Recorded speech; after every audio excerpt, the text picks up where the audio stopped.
সূরা আল ইখলাস।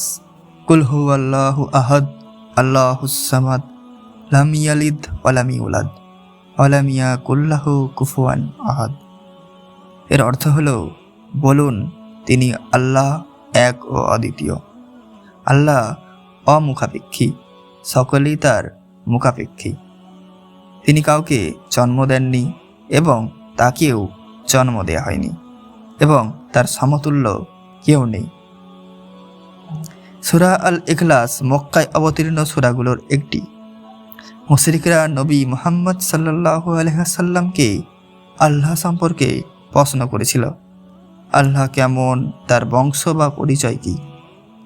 এর উত্তরে আল্লাহ তাআলা এই সূরা নাজিল করেন, যাতে তার একত্ববাদ, অদ্বিতীয়তা এবং সৃষ্টির সবকিছুর ঊর্ধ্বে তার অবস্থান স্পষ্টভাবে ঘোষণা করা হয়।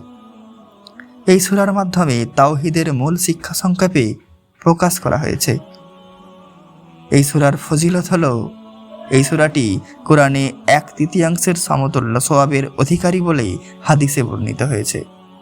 মহানবী সাল্লাল্লাহু আলাইহি সাল্লাম নিয়মিত এই সূরা পাঠ করতেন এবং সাহাবীদেরও তা পাঠ করতে উৎসাহ দিতেন।